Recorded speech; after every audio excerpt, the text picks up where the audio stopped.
Jesus, price God, ஹல்லேலூயா. கர்த்தருடைய பரிசுத்த நாமம் இந்த நல்ல பகல் நேரத்திலும் நம் நடுவில் மகிமை அடைவதாக. உங்கள் முன்பாக இந்த நாளில் என்னை பலப்படுத்தி நிற்கச் செய்திருக்கும் ராஜாவுக்கு என் உள்ளத்தின் ஆழத்திலிருந்து நன்றி சொல்லி நான் கர்த்தரை மகிமைப்படுத்துகிறேன். என்னை அன்போடு கூட அழைத்த அன்பு பாஸ்டர் அவர்களுக்கும் குடும்பத்தாருக்கும் உடன் ஊழியர்கள், திருச்சபை மக்கள், உங்கள் யாவருக்கும் இரட்சகர் இயேசுவின் நாமத்தில் என் வாழ்த்துக்களை நான் தெரிவித்துக் கொள்கிறேன். திங்கட்கிழமை என்று கூட யோசிக்காமல் நீங்கள் இத்தனை பேர் இங்கே கூடி வந்திருப்பது பெரிய சந்தோஷம். ஊழியத்தின் மேலே, தேவ ராஜ்யத்தின் மேலே, ஆத்துமாக்களின் மேலே உங்களுக்கு இருக்கிற தாகத்தை அது வெளிப்படுத்துகிறதாக நான் நினைக்கிறேன். நீங்கள் அப்படின்னு நினச்சா நாங்கள் என்ன பண்ணுறது பாஸ்டர் அப்படின்னு சொல்கிறீங்களா? ஏன்னா இது ஆத்தும ஆதாய பயிற்சி முகாம் அப்படின்னு பாஸ்டருக்கு ஆண்டவர் இந்த ஒரு பாரத்தை கொடுத்து இந்த நாளில் அந்த தலைப்பில் இந்த கூட்டம் நடக்கிறதுனால வேறு எதை குறித்தும் அவர் பேச மாட்டாருன்னு தெரிஞ்சும் நீங்கள் வந்திருக்கீங்களே, அதனால் சொல்கிறேன். பொதுவாகவே நான் வேறு எதை குறித்தும் பேச மாட்டேன். அதுக்கு அது ஆட்களை ஆண்டவர் வச்சுருக்காரு. பல் டாக்டர் தனியாக இருக்காங்க, ஹார்ட்டை ஸ்பெஷலிஸ்ட்டு தனியாக இருக்காங்க, கிட்னியை பார்க்குறவங்க தனியாக இருக்காங்க. இப்படிலாம் உலகத்தில் சரீரத்துக்கு தனித்தனியாக ஆட்கள் இருக்கும்போது ஆவிக்குரிய கோணத்துலேயும் கூட ஆண்டவர் அதுக்கு ஆட்களை வச்சுருக்காரு. சிலரை அப்போஸ்தலரா, சிலரை தீர்க்கதரிசியா, சிலரை மேய்ப்பரா, சிலரை போதகரா, அப்படி வச்சுருக்காரு. அதனால் எனக்கு என்ன ஓட்டம் கொடுக்கப்பட்டதோ அதில் தான் நான் ஓடுவேன். அதனால் பாஸ்டராவுக்கு நன்றி. என்னை இந்த ஒரு முகாமில் பிரசங்கிக்க அவர்களும் அழைத்ததற்காக ஆண்டவருக்கு நான் நன்றி சொல்கிறேன். இது கடைசி காலம். சபையில் ஆத்தும ஆதாய பணி அப்படிங்கிறது ரொம்ப மலிந்து போய் தொய்ந்து போய் கிடக்கிற நாட்கள். பரிசுத்த ஆவியானவர் சபையை குறித்த எப்பொழுதும் பாரம் உள்ளவர். சபையின் வளர்ச்சி ஒன்றுதான் அவருடைய நோக்கம். அதனால் தன் சபை எப்படி ஆகிலும் பலனடைஞ்சு எழுமணும், பெருக்கத்தை பார்க்கணும் அப்படிங்கிற அந்த துடிப்பு அவருக்கு இருக்கிறதுனால தான் இந்த மாதிரி கூட்டங்கள் எல்லாம் அவர் ஒழுங்கு செய்கிறார். அதனால் தேவன் இந்த நாளில் நம்மோடு கூட பேசுவார். நீங்கள் ஆயத்தமாக வந்திருக்கிறீங்க நான் நம்புகிறேன். நாம் அறிந்த சத்தியங்கள் தான். புதுசாக டெக்னிக்ஸ்லாம் பேசுகிறதுக்கு நான் வரல. எனக்கு டெக்னிக் மேலெல்லாம் உடன்பாடு இல்லை. வேதம் நமக்கு சொல்லி கொடுக்குற வழிமுறைகளை தாண்டி ஆத்துமாதாயத்திற்கு வேறே வழிமுறைகள் இல்லை. அதனால் வேதத்தை மையமாக வைத்து சில விஷயங்களை உங்களோடு நான் பகிர்ந்து கொள்ள விரும்புகிறேன். ஆத்தும ஆதாயம், அதுதான் இன்றைக்கு நம்முடைய இந்த செஷனுடைய கருப்பொருள். Soul winning. குறிப்பாக நீதிமொழிகளில் நம்ம அந்த நோட்டீஸில் கூட ஆதார வசனமாக அதுதான் போட்டிருந்துச்சு. சின்னதாக ஒரு சவுண்டு வந்துக்கிட்டே இருக்குது. நீதிமொழிகளில் ஸ்தோத்திரம், அதனுடைய 11வது அதிகாரம் 30வது வசனம் இப்படி சொல்லுகிறது: நீதிமானுடைய பலன் ஜீவ விருட்சம், ஆத்துமாக்களை ஆதாயப்படுத்தி கொள்ளுகிறவன் ஞானமுள்ளவன். இயேசு கிறிஸ்துவின் இரத்தம் நம்மை நீதிமான்களாக்கி இருக்கிறது. பைபிள் சொல்லுது ரோமர் 8:30 எவர்களை முன்குறித்தாரோ அழைத்திருக்கிறார், எவர்களை அழைத்தாரோ நீதிமான்களாக்கியிருக்கிறார், எவர்களை நீதிமான்களாக்கினாரோ அவர்களை மகிமைப்படுத்தியும் இருக்கிறார். நம்மளை ரட்சித்திருக்கிறார், நம்மளை நீதிமான்கள் ஆக்கியிருக்கிறார். We are the people of righteousness. நாம் நீதிமான்களாக்கப்பட்டிருக்கிறோம். எதற்காக? நம்மை மகிமைப்படுத்துவதற்காக அப்படின்னு அங்கே வசனம் சொல்லுது. எது நமக்கு மகிமை? நீங்கள் நீதிமொழிகளின் புஸ்தகம் 14ஆம் அதிகாரம் 28ஆம் வசனம் படிச்சிங்கன்னா 14:28 சொல்லுது, ஜனத்திரட்சி ராஜாவின் மகிமை, ஜனக்குறைவு தலைவனின் முறிவு. ஒரு ராஜாவுக்கு எது மகிமை? ஜனத்திரட்சி தான். நமக்கு ராஜா யாரு? ஆண்டவர். அப்போ அவருக்கு எது மகிமை அப்படின்னா ஜனத்திரட்சி தான். ஜனக்குறைவாக இருக்கிற ஒரு ராஜாவுக்கு மகிமை கிடையாது. எந்த ராஜாவின் ராஜ்யத்தில் ஜனங்கள் அதிகமாக இருக்கிறாங்களோ அதுதான் அவனுக்கு மகிமை. அப்போ நம்ம ஆண்டவருக்கு எது மகிமை? ஜனங்கள் ரட்சிக்கப்படுவது, ஜனங்கள் பெருகுவது. ஆண்டவருடைய ஒரே மைண்டே சபை வளரணும், சபை பெருகணும். அப்போ நம்மளை நீதிமான்களாக்கி நம்மை ஆண்டவர் மகிமைப்படுத்த விரும்புவது ஜனத்திரளால், ஆத்தும ஆதாயத்தால். நாம் தேவனுடைய ராஜ்யத்தை நிரப்பும் போது அது நம்முடைய தேவனுக்கும் மகிமை, அது நமக்கும் மகிமை. இப்போ நாம் ரட்சிக்கப்பட்டிருக்கிறோம்னா யாரோ ஒருத்தர் நமக்காக பட்ட பிரயாசம், நமக்காக வடித்த கண்ணீர், நமக்காக ஜெபித்த ஜெபம், அதுதான் இன்றைக்கி நம்மளை தேவனுடைய பிள்ளைகளாக மாற்றியிருக்கு. நாமளாக வந்து சர்ச்சுக்குள்ளே உட்காந்துரல. அப்படி நடந்திருந்தால் அது ரொம்ப ஸ்தோத்திரம். குறைந்த சதவீத மக்கள் தான் அப்படி இருக்கக்கூடும். ஆனால் யாரோ ஒருத்தர் திரும்ப திரும்ப வந்து நமக்கு சொன்ன சுவிசேஷம், நமக்காக அவங்க தனிப்பட்ட விதத்தில் ஜெபித்த ஜெபம், அழுகை, உபவாசம், பிரயாசம், இதுதான் இன்றைக்கு நம்மை ஆண்டுடைய பிள்ளைகளாக மாற்றியிருக்கிறது. அப்போ நாம் ரட்சிக்கப்பட யாரோ ஒருத்தரை நமக்காக தேவன் பயன்படுத்தின மாதிரி நம்மளை பயன்படுத்தி ஒரு வெகுதிரள் ஜனத்தை ரட்சிப்புக்குள்ள கொண்டு வரத்தான் தேவன் விரும்புகிறார். யாரையுமே ஆண்டவர் நோக்கம் இல்லாமல் ரட்சிக்கலை. நம்ம ஒவ்வொருத்தரையும் அவருடைய ஆத்தும ஆதாய பணியில பயன்படுத்தத்தான் தேவன் துடிக்கிறார். இந்த ஆத்தும ஆதாயத்தை குறித்து 3 விஷயம் சொல்கிறேன். நிறைய விஷயம் சொல்லுவேன், 3ஓட முடிக்க மாட்டேன், தோத்துறேன். இந்த ஆத்தும ஆதாயம் என்பது ஆண்டவரின் பிரதான திட்டம்.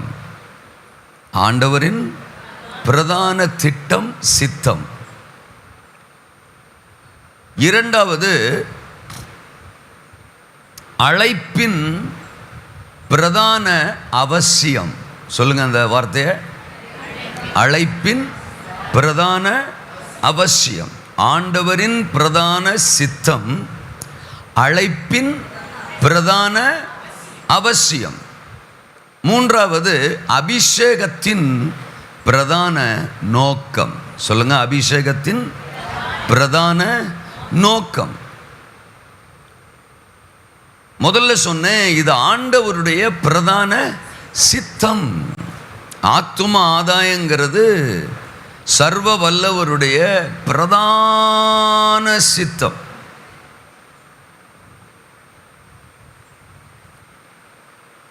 அவருடைய மிக முக்கியமான சித்தம், திட்டம், நோக்கமே மனுக்குலத்தின் ரட்சிப்பு தான்.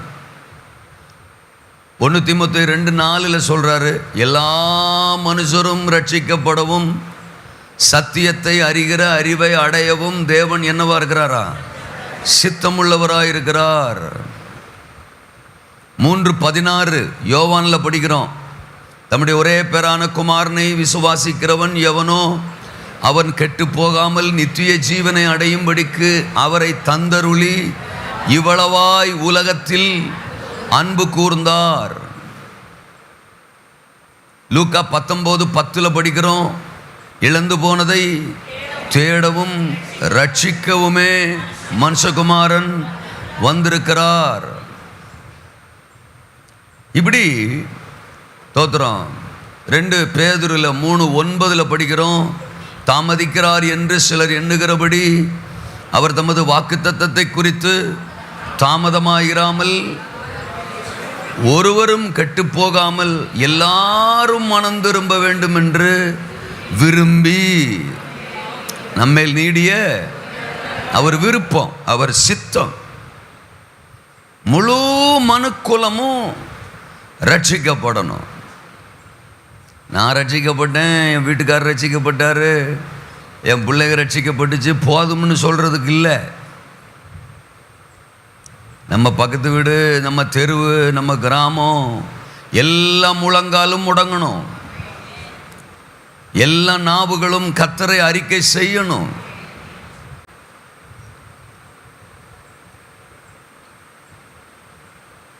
அவருடைய குமாரன் இந்த பூமிக்கு அனுப்பப்பட்டது அதுக்காகத்தான், ஆத்தும ஆதாயத்துக்காகத்தான்.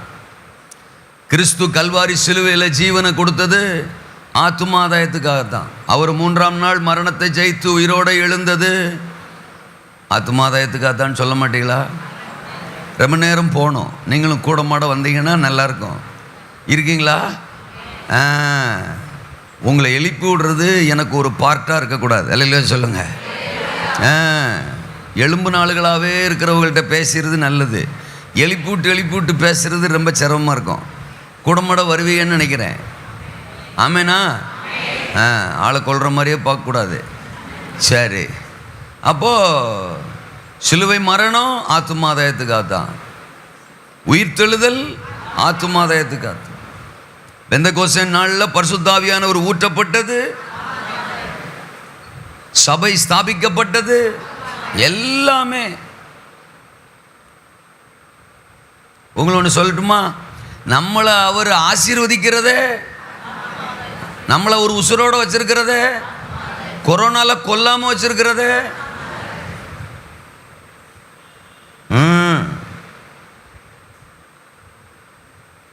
நம்மளை ஆசீர்வதிக்கிறதுல அவருக்கு ஒரு சுயநலம் போச்சுரா. நம்மளை ஆசீர்வதிக்கிறதுல அவருக்கு ஒரு சுயநலம். அவருக்கு என்ன சுயநலம்? எல்லா மனுஷரும் ரட்சிக்கப்படணுங்கிற பிறர் நலம். அதுதான் அவருக்குள்ள இருக்கிற சுயநலம். சில சமயம்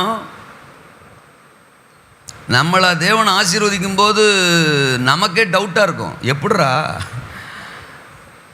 நம்மளை இப்படி ஆசீர்வதிக்கிறாரு? நம்ம ஒன்றும் அந்தளவுக்கு ஜபிச்ச மாதிரி தெரில, நம்ம ஒன்றும் அப்படி பைபிள் படித்த மாதிரியும் தெரில, அவர் வாட்டுக்க குண்டக்க மண்டக்க ஆசீர்வதிக்கிறாரு அப்படின்னு தோணணும். மனுஷனாக இருந்தால் தோணும். இதெல்லாம் யோசிக்கணும்ல. நாம் ஆசீர்வதிக்கப்படுகிறோம் என்பதினால் நாம் பெர்ஃபெக்ஷனாக வாழ்கிறோன்னு அர்த்தம் இல்லை. நம்ம பெர்ஃபெக்ஷனாக இருக்கிறோங்கிறதுனால தான் கர்த்தர் நம்மளை ஆசீர்வதிக்கிறாருன்னு அர்த்தம் இல்லை. நம்முடைய நீதியின் கிரியைகளின் நிமித்தம் அவர் நம்மளை ரட்சிக்கிறவரோ ஆசீர்வதிக்கிறவரோ இல்லை, அவருடைய கிருபையினால. ஆமேன்னு சொல்லுங்க. இப்படி சொல்கிறேன். நம்ம போய் சுவிசேஷம் சொல்லி ஆத்துமாதாயம் பண்ணுவோன்னு எதிர்பார்க்குறாரு, அது நடக்க மாட்டேங்குது. நம்ம மூலம் ஒரு 4 டிக்கெட்டாவது உள்ளே வரணுங்கிறதா ஒரு சித்தம், அதுவும் நடக்க மாட்டேங்குது. சுவிசேஷம் சொல்லி கொண்டு வருவோன்னு எதிர்பார்க்குறாரு, நடக்கலைன்னு என்ன பண்ணுறாரு? சரி, ஆசீர்வதிக்கவாது செய்வோம், அதை பக்கத்து வீட்டுக்காரங்க என்ன செய்யட்டும், பார்க்கட்டும். அப்போ அவங்க யோசிப்பாங்கல்ல, என்னடா இந்த அக்காவை, இந்த அண்ணனை, இந்த குடும்பத்தை கடவுள் இப்படி ஆசீர்வதிக்கிறார். உண்மையிலே இவங்க ஆசீர்வாதமாக இருக்கிறதுக்கு காரணம் இவங்க ஆராதிக்கிற தேவன் தான்.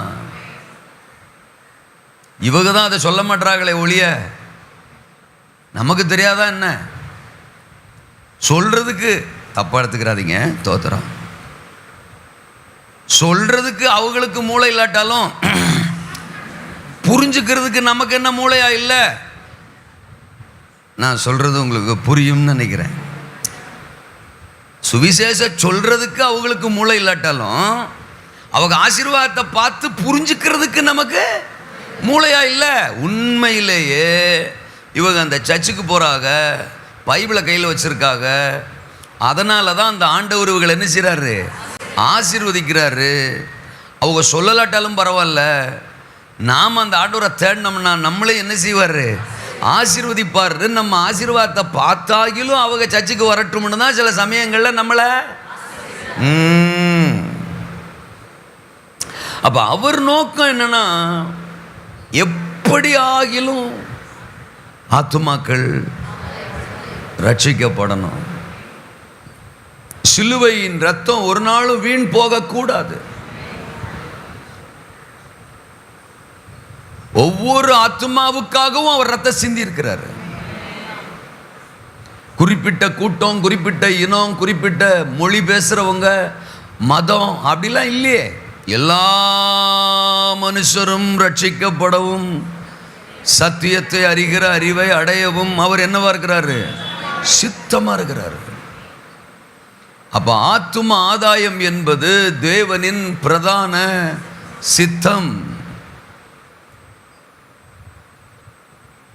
ஆதாம இந்த பூமியில உண்டாக்கும் போதே சொல்லிட்டாரு, 1:28 நீங்கள் பலுகி பெருகி அப்படின்ட்டாரு. நோவாவை பார்த்து 9:1 சொன்னாரு, நீங்கள் பலுகி பெருகி பூமியை நிரப்புங்க.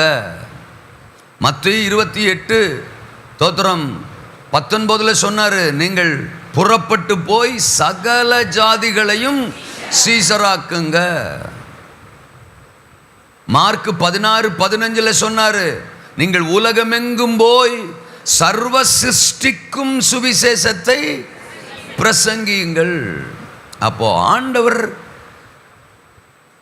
ஆத்தும ஆதாயம் அப்படிங்கிறது மட்டும்தான் அவருடைய பிரதான திட்டம், சித்தம், கோல். அல்லேலூயாவா? அதுக்கு தான் சபையை வச்சிருக்கிறார், அதுக்கு தான் பாஸ்டர், அதுக்கு தான் நீங்க, அதுக்கு தான் நான், அதுக்கு தான் ஆராதனை, அதுக்கு தான் அபிஷேகம், அதுக்கு தான் கிருபை, அதுக்கு தான் வரங்கள், அதுக்கு தான் உங்களுக்கு எனக்கு விடுதலை, உங்களுக்கு எனக்கு சுகம், உங்களுக்கு எனக்கு உயர்வு, உங்களுக்கு எனக்கு மேன்மை. பல சமயங்களில் நாம் நினச்சிக்கிறோம் நமக்கு தேவன் தருகிற ஆசீர்வாதம் நாம் சுயமாக அனுபவிக்கிறதுக்குன்னு. பொங்க திங்க தூங்க, பொங்க திங்க தூங்க, இதுதான் லைஃப்னு நிறைய பேர் நினச்சிக்கிறாங்க. ஒன்று இருந்தால் இன்னொன்று தாங்க ஆண்டவரே ரெட்டிப்பாய் தருவேன் என்று சொன்னீரே.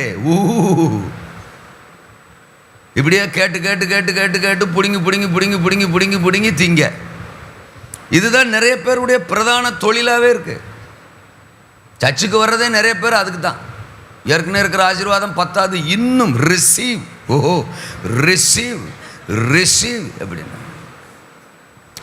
ஆனால் அவரும் கொடுத்துக்கிட்டே தான் இருப்பார்.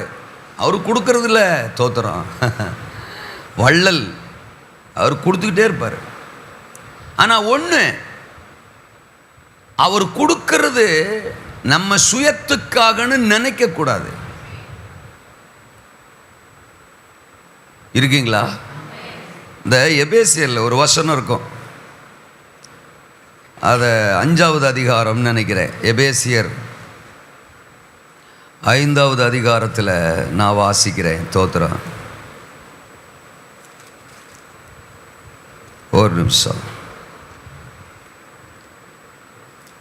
எபேசியர் 2வது அதிகாரம், 2வது அதிகாரம் 7 படிக்கிறேனே. கிறிஸ்து இயேசுவுக்குள் நம்மை அவரோட கூட எழுப்பி உன்னதங்களில் அவரோட கூட உட்காரவும் கிருபையினாலே விசுவாசத்தை கொண்டு ரட்சிக்கப்பட்டீர்கள். இது உங்களால், இது தேவனுடைய ரட்சிப்புங்கிறது தேவனுடைய ஒருவரும் பெருமை பாராட்டாதபடிக்கு இது கிரியைகளினால் உண்டானதல்ல.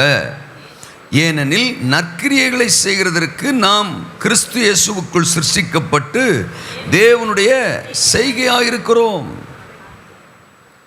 நற்கிரியைகளை செய்கிறதுக்கு தான். எது நற்கிரியை? ரட்சிக்கப்படாத இன்னொரு நபர், குழிக்குள்ள கிடக்கிற இன்னொரு நபர், பாதாளத்தின் பிடியில் கிடக்கிற இன்னொரு நபர் நாம் அறிந்த இரட்சகரை அறிந்து நாம் பெற்ற ரட்சிப்பை பெற்று அவர்களும் நித்திய ஜீவனுக்கு பரலோகத்தின் நன்மைகளுக்கு சுதந்திரவாளிகளாக மாற வேண்டும் என்கிற சிந்தையோடு அவர்களுக்கு நாம் சுவிசேஷத்தை அறிவிக்கிற அந்த நற்கிரியை. அல்லேலூயா சொல்லுங்க. அப்போ நாம் ரட்சிக்கப்பட்ட மாதிரி அவர்களும் ரட்சிக்கப்படணும் அப்படிங்கிற அந்த நற்கிரியை செய்வதற்காகத்தான் தேவன் நமக்கு ரட்சிப்பை நெஞ்சிருக்கிறாரு, தந்திருக்கிறாரு, நம்மளை ஆசீர்வச்சிருக்கிறார், நம்மளை உயர்த்தி இருக்கிறார். நமக்கு செய்கிறது எல்லாமே தேவனுடைய ராஜ்யத்துக்காக நாம் பயன்படுவதற்காகத்தான். உதாரணமாக நான் எஸ்தரை சொல்லுவேன். எஸ்தரம்மாவை ஆண்டவர் ஒரே நாளில் 127 தேசத்துக்கு பட்டத்து ராஜாத்தியா உயர்த்தினார். ஒரே நாளில். அவ பாபிலோன் சிறையிருப்புக்குள்ள போன ஒரு சாதாரண பெண். தோத்திரம். அப்பா அம்மா கிடையாது, சின்ன வயசுல இருந்தே அநாத பெண்ணு, ஆதரவில்லாத பெண்ணு, அழுகையே வாழ்க்கை அப்படின்னு இருந்த ஒரு பெண்ணு. மொர்தெகாய் தான் எடுத்து எஸ்தர் அம்மாவை என்ன செய்றாரு? வளர்க்குறாரு. சிறையிருப்பில் அடிமைப்பட்டு போன ஒரு பெண்ணு. இதுதான் அவங்களுடைய பேக்ரவுண்டு. அவங்களுக்கு தெரியாது. தனக்கு ஒரு கல்யாணம் நடக்கும்னே அவங்களுக்கு தெரிய வாய்ப்பு இல்லை. அந்த கல்யாணம் அகாசுவேருவோட நடக்கும்னு அவங்க நினச்சிருக்க வாய்ப்பு இல்லை. 127 தேசத்துக்கு நான் ராஜாத்தியாவேன் அப்படின்னு அவங்க சிந்திச்சிருக்க வாய்ப்பு இல்லை. ஆனால் ஆண்டவர் அவங்கள அப்படி சிந்தனைக்கு எட்டாத ஒரு சிங்காசனத்தில் உட்கார வச்சாரு.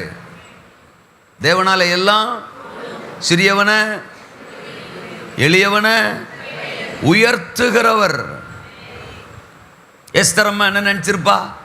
ராஜாத்தியான உடனே ஆஹா, ஆண்டவர் என்ன உயர்த்திட்டாரா, என்ன ஆசீர்வச்சிட்டாரா, அகாசுவருவுக்கு என்ன மனைவி ஆக்கிட்டாரா,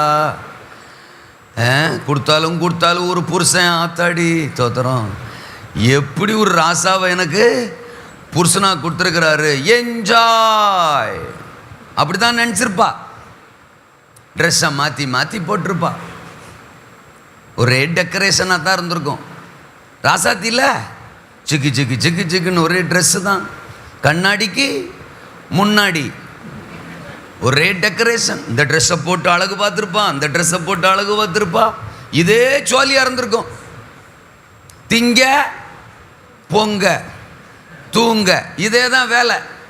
அவ கூட பொங்கி இருக்க மாட்டான். அவ தான் ராசாத்தியாச்ச, பொங்கி கொடுத்துருப்பாங்க.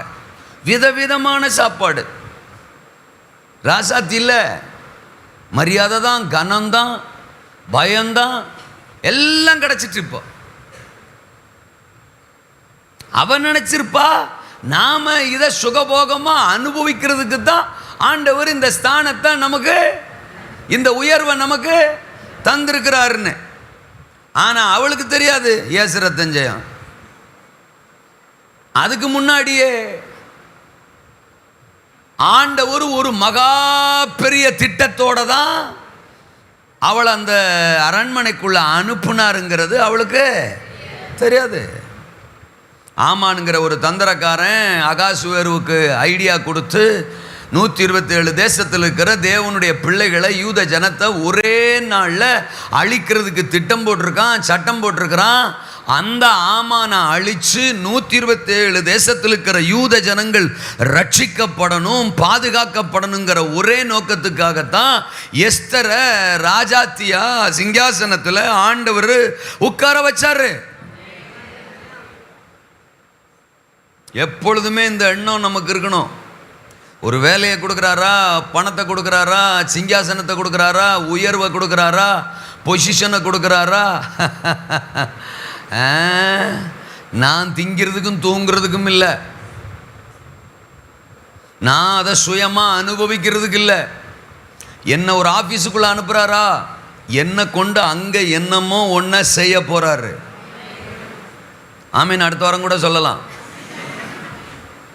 என்ன இந்த வீட்டுக்குள்ளே அனுப்புகிறாரா, கல்யாணம் பண்ணி அந்த வீட்டுக்குள்ளே என்ன வச்சு ஏதோ ஒன்று, இந்த ஊருக்குள்ள என்ன அனுப்புறாரா, இந்த எல்லைக்குள்ள என்ன கொண்டு போறாரா, அங்க ஏதோ ஒன்று என்ன கொண்டு என்ன செய்ய போகுது சொல்லுங்க மேடம். அல்லேலூயா. முன்னால நீங்க தான் உட்காந்துருக்கீங்க, அவங்க லெஃப்ட்ல உட்காந்துருக்காங்க. ஆமேன்னு சொல்லுங்க.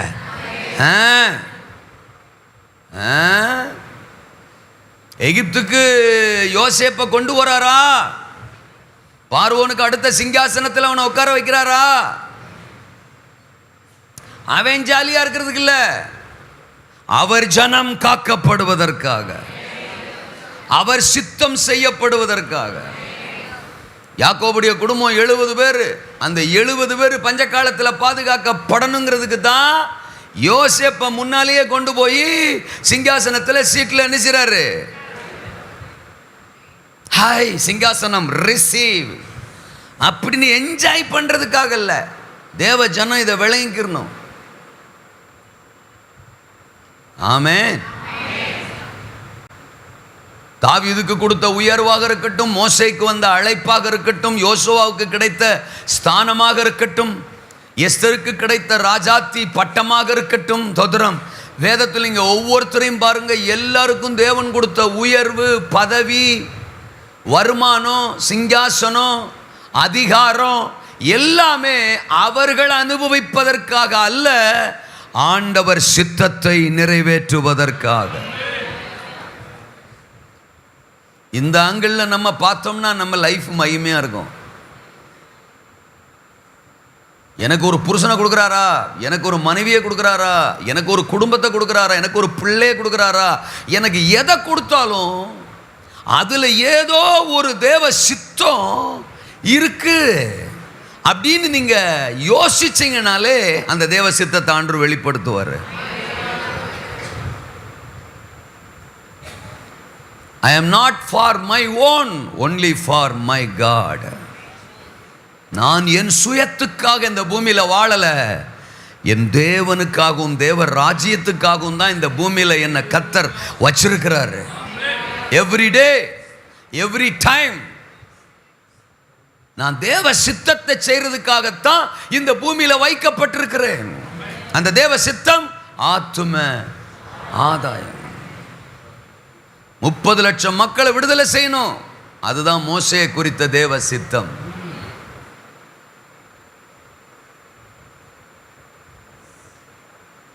ஏழு ஜாதிகள் துரத்தப்பட்டு தேசம் சுதந்தரிக்கப்பட்டு அது தேவ ஜனங்களுக்கு பகிர்ந்தளிக்கப்பட வேண்டும், அதுதான் யோசுவாவை குறித்த தேவ சித்தம். யாக்கோபின் குடும்பம் 70 பேர் பஞ்ச காலத்தில் பாதுகாக்கப்பட வேண்டும், அதுதான் யோசேப்பை குறித்த தேவ சித்தம். அவர் மைண்ட் எல்லாமே தம் ஜனம், ஆத்துமாக்கள், அவர்கள் பாதுகாக்கப்படுறது, அவர்கள் ரட்சிக்கப்படுறது, இதுவாக தான் இருக்கும். அல்லேலூயா.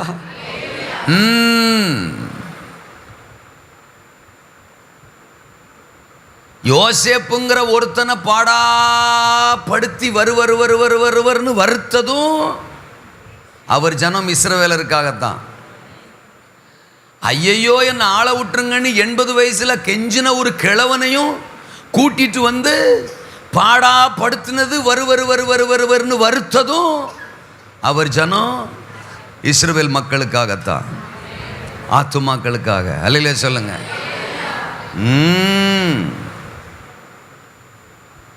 அவர் சித்தம் நிறைவேற அவர் யோசேப்பையும் வறுப்பாரு, மோசையும் வறுப்பாரு. இப்ப நம்மளை அவர் அழைச்சிருக்கிறாரு, அவர் நம்மளை இங்க வச்சிருக்கிறாருன்னா கர்த்தருக்கு ஸ்தோத்திரம். அவருடைய சித்தம் ஆத்தும ஆதாயம். ஆத்தும ஆதாயம் ஆண்டவரின் பிரதான சித்தம். அவர் இழந்த மனுக்குலம் மறுபடியும் அவர் நேச மடிக்கு திரும்பணும். That's what the only will of God. அதுதான் தேவனுடைய முக்கியமான பிரதானமான ஒரே ஒரு சித்தம். நான் அடிக்கடி இப்படி சொல்லுவேன், 66 புத்தகம் பைபிளில் சொல்கிறது ஒரே ஒரு விஷயந்தான். நீங்கள் என் ஜனம், நான் உங்கள் தேவன். தட்ஸ் வாட் நான் கண்டுபிடிச்சது. That's what the Bible. அதான் பைபிள். நீ ஏன் ஜனம், நான் உன்னுடைய தேவன். இதை சொல்கிறதான் பைபிள். திரும்ப திரும்ப உனக்காக நான் எதையும் செய்வேன். என் குமாரனையே தந்திருக்கிறேன், அவர் ரத்தத்தை விலைக்கிரயமாக கொடுத்துருக்கிறேன். இன்னும் நீ கேட்கிற எதையும் கொடுக்க நான் ஆயத்தமாக இருக்கிறேன். உனக்காக ஒரு வாசஸ்தலத்தையே ஆயத்தம் பண்ணி வச்சிருக்கிறேன். நீ பாவத்துக்குள்ள, பிசாசின் வஞ்சகத்துக்குள்ள கிடக்கிற. இல்லை இல்லை இல்லை, உனக்கு மேன்மை இருக்கு, உயர்வு இருக்கு, சிங்காசனம் இருக்கு, ரட்சிப்பு இருக்கு, நித்திய ஜீவன் இருக்கு, ஒரு மகிமையான எதிர்காலம் இருக்கு, வாழ்க்கை இருக்கு. இந்த இம்மையில மட்டுமில்ல, மறுமையிலும் என்னோடு கூட சிங்காசனத்தில் அமருகிற பாக்கியம் இருக்கு. கமான் கமான், நீ வந்துரு, நீ வந்துரு. வருத்தப்பட்டு பாரம் சுமக்கிறவர்களே, நீங்கள் எல்லாரும் என்னிடத்தில் வந்துருங்க வந்துருங்க வந்துருங்க. இதை சொல்றதான் பைபிள். இருக்கீங்களா? ரட்சிக்கப்படாத கூட்டத்துக்கு இந்த பாரம் போய் சேர்ந்துடணுங்கிறதான் அவருடைய இருதயத்தின் ஏக்கம், தாகம் போய் சேர்ந்துடணுங்கிறதான் அவர் விருப்பம். ஆனால் இப்போ என்ன ஒரு கொடுமை, இந்த ரட்சிக்கப்பட்ட கூட்டத்துக்கு வந்துரு வந்துரு வந்துருன்னு போராட்டி கிடக்க வேண்டியதாக இருக்கு. நம்மெல்லாம் மொத்தமாக சேர்ந்து போய் அங்கே சொல்லணும், உனக்கு ஒரு மகிமையான வாழ்க்கை இருக்கு, சிங்காசனம் இருக்கு, அப்பா இருக்கிறாரு, உன்னை படைச்சவர் இருக்கிறாரு, உனக்கு சுவாச காற்றை கொடுத்தவர் அவர் தான். உன்னை இந்த பாழா போன பிசாசு அடிமைப்படுத்தி வச்சிருக்கிறான், வஞ்சக வலையில போட்டு வச்சிருக்கிறான். அதிலிருந்து வா, நீ வந்தேனா இம்மையிலே உனக்கு ஒரு மகிமையை தருவாரு, மகிமையான வாழ்க்கையை பரலோகத்திலையும் தருவாருன்னு நாம போய் வெளியில சொல்லணும். நம்ம எல்லாரும் புறப்பட்டு போய். ஆனால் இப்போ என்ன நடக்கு, சபைக்குள்ளே கடந்து இந்த பாசுமார்களை பாடாப்படுத்திட்டு கிடக்காரு. வருன்னு அன்னைக்கு யோசேப்பா வருத்த மாதிரி. நீங்கள் நல்லா யோசித்து பாருங்க. பாவம் அப்புறாணிங்க அவன் யாரு, யோசேப்பு. அந்த ஒரு மனுஷனை எவ்வளவு பாடுபடுத்துறாரு பாருங்க. அவன் அவ்வளவு பாடுபடுத்தினது அந்த 70 பேருக்கு, அந்த யாக்கோபுடைய குடும்பம், அந்த யாக்கோபின் சந்ததி, அந்த இஸ்ரவேல் என்கிற சபை, அவருடைய மக்கள், அவர்கள் நல்லா இருக்கணும். ஆனால் அவங்க மோசமானவங்கன்னு தெரியும் அவருக்கு. முறுமுறுப்பான், கல் எறியறதுக்கு கையில் கல் எடுப்பான், அந்த மாதிரி ஆள்னு தெரியும். ஆனால் அவங்க நல்லா இருக்கணும்னு இந்த யோசேப்பை அம்புடு பாடுபடுத்துறாரு. என்ன அல்லையா சொல்லுங்க. இவன் மட்டும் நான் பத்தாதுன்னு தோத்துறான். இப்ப மோசேயும் பாடாப்படுத்துறாரு. 430 வருஷம் யோசேப்பை பாடாப்படுத்தி எகிப்தை கொடுத்தாரு, மோசேயை பாடாப்படுத்தி எகிப்திலிருந்து விடுவித்தார். இந்த எகிப்துக்கு போன உடனே கத்தரை மறந்துட்டாங்க. நல்ல மனுஷங்க யாரு, இஸ்ரவேலரு. எகிப்து கிடைச்சிட்டு, கோசேன் நாடு கிடைச்சிட்டு, வளமான பூமி கிடைச்சிட்டு, இதில் பார்வோன் சும்மா இருக்க மாட்டாம ஏன் ஆடுகளையும் சேர்த்து மேய்ங்கன்றான். அப்போ பார்வோன் கொடுத்த ஜாப்பு கிடைச்சிட்டு, அவன் சும்மா அவன் மேய்க்க சொல்லியிருப்பான், சம்பளமும் கொடுத்துருப்பான். அப்போ ஒரு ஜாப்பும் கிடைச்சிட்டு, சொல்லுங்க, சம்பளமும் கிடைச்சிட்டு, நல்ல ஏரியா, கோசேன் நாடு, வீடு, சகல வசதியும் கிடைச்சிட்டு, ஆனாலும் இதை தந்த கர்த்தரை மறந்துட்டாங்க. இதற்கு காரணமாக இருந்த யோசேப்பையும் மறந்துட்டாங்க. சிக்கு புக்கு சக்கு புக்குன்னு வாழ்க்கை வேற மாதிரி ஆயிட்டு. என்ன பேச்ச காணோம். யோசேப்பு அறியாத புதிய ராஜன் ஒருவன் வந்தானா. அவன் காலத்தில் தான் இஸ்ரவேல் மக்களை கொடுமையா என்ன செய்றான், ஒடுக்குறான். ஏன் ஒடுக்குறான்? அதுக்கு முன்னாடி இருந்த பார்வோன்லாம் இவங்களை ஒடுக்கலையே, நல்லா தானே வச்சிருந்தாங்க. ஏன் அடுத்து வந்தவன் ஒடுக்கணும்? அதான் பாயிண்ட். கத்தரை மறந்தாலே அவர் பார்ப்பாரு, உனக்கு கொலஸ்ட்ரால் கூடி போச்சு, இந்த கொலஸ்ட்ரால் ஒரு இருந்ததுன்னா சீக்கிரம் செத்து போயிடுவ. அப்போ இந்த கொலஸ்ட்ராலை குறைக்கணும். அதுக்கு என்ன பண்ணணும்? ஒருத்தனை குறையிறதுக்கு விடணும். நீங்கள் சிம்பிளாக புரிஞ்சுக்குங்க. நம்ம லைஃப்பில் சிக்கல் வருதுனாலே அங்கே நிற்கணும். நான் கர்த்தருடைய பிள்ளை, என் லைஃப்பில் ஏன் இது அனுமதிக்கப்படுது, ஏன் இது வருது? நான் அப்பா பிள்ளை இல்லை, நான் அவருடைய வாரிசு, அவருடைய சுதந்திரம். எனக்கு ஏன் இது அனுமதிக்கப்படுது? எங்கேயோ ஒரு சின்ன கிராக், உட்காந்து செக் பண்ணுங்க, கரெக்டாக சொல்லுவார். எங்கேயோ ஒரு பிரச்சனை இருக்கும், எங்கேயோ ஒரு இடத்துல நம்ம தேவனை காயப்படுத்திருப்போம், மறந்துருப்போம், சாத்தானுக்கு இடம் கொடுத்துருப்போம், சுயத்துக்கு இடம் கொடுத்துருப்போம், தப்பு பண்ணியிருப்போம். அதனால ஆண்டவர் கொஞ்சம் குளிர் விட்டு போச்சு, கொடறா அவனை தோத்துறான் அப்படின்னு கொடையிறவன் கையில் நம்மளை கொடுத்துருப்பாரு. ஆனால் அவர் ரொம்ப நல்லவர், அவன் நம்மளை கொடைவான், நாம் உடனே இவரை கொடைஞ்சோம்னா வந்துடுவார். அல்லையா சொல்லுங்க. சிம்பிள். பைபிள் ஃபுல்லாகவே நீங்கள் இந்த திருவிளையாடலை பார்க்கலாம். அல்லையா சொல்லுங்க. இந்த திருவிளையாடலை பார்த்துக்கிட்டே இருக்கலாம். இதுதான் மனுஷ வாழ்க்கை. எப்போ மறக்கிறோமோ அப்போ ஒதுங்கிடுவார். குத்துறா அவன் என்னை கூப்பிட்ற வரைக்கும் என்ன செய்ய, அடிமைத்தனத்திலிருந்து அவன் என்ன நோக்கி என்ன செய்யணும், முறையிடணும். அது வரைக்கும் குத்து. 430வது வருஷம்தான் இவனுடைய அடிமைத்தனம் தேவ சந்நிதியில் போய் என்ன செய்யுது, அந்த கூக்குரல் போய் எட்டுது. இவன் கூப்பிட்ட உடனே அவர் மோசையை கூப்பிடுறதுக்கு போயிட்டாரு. ஐயோ, அவரை மாதிரி ஒருத்தர் வரவே வராதுங்க. இவன் கூப்பிட்ட அடுத்த செகண்டு அவ்வளோதான், அவரை பொறுமையாக நிற்கவே மாட்டார். கூட கொஞ்சம் கூப்பிடட்டும்லாம் வெயிட் பண்ணுறது இல்லை. கூப்பிட்ட அடுத்த செகண்டு அவனை கூப்பிட போயிட்டாரு. அவன் கேட்டிருப்பான், ஏன் நான் 40 வருஷத்துக்கு முன்னாடி நானே இறங்கி களமிறங்கி அவங்கள விடுதலை ஆக்கலாம்னு நினச்சேன், அப்போல்லாம் நீங்கள் அமைதியாக இருந்தீங்க. ஆமாம், அப்போ மட்டும் ஏன் அமைதியாக இருந்தீங்க? அவங்க அமைதியாக இருந்தாங்கடா. நான் சொல்கிறது புரியா? அவங்க அமைதியாக இருந்தான், அவன் என்ன கூப்பிடலடா. அப்போ இப்போ மட்டும் என்ன கூப்பிட வந்திருக்கீங்க? இப்போ தாண்டா என்னைய கூப்பிட்டாங்க. இப்போ அவங்க அமைதியாக இருந்தால் நான் என்னவா இருப்பேன்? அவங்க என்ன கூப்பிட்டா நான் உன்னை கூப்பிட வந்துடுவேன். அப்போ இப்போ என்ன வந்து பாடாப்படுத்த போகிறீங்க, வேறு வழி இல்லைடா. அல்லையா சொல்லுங்க. எனக்கு என் ஜனம்தான், எனக்கு ஆத்துமாக்கள் தான், அவங்களுடைய ரட்சிப்பு தான், அவங்களுடைய விடுதலை தான். அதுக்காக நீ எனக்கு தேவை. உன்னை நான் அதுக்கு தான் ரட்சிச்சிருக்கேன், உன்னை அதுக்கு தான் தலைவனாக்கியிருக்கேன், உன்னை அதுக்கு தான் அழைச்சிருக்கேன், உன்னை அதுக்கு தான் அபிஷேகம் பண்ணியிருக்கிறேன்.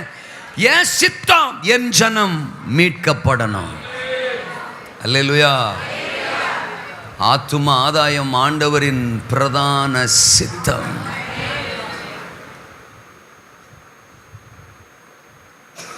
இதை புரிஞ்சுக்கிட்டோம்னா நம்முடைய ஆவிக்குரிய வாழ்க்கை மகிமையா இருக்கும். பாசியா கொஞ்ச நேரத்துக்கு முன்னாடி சொன்னார் பாருங்க,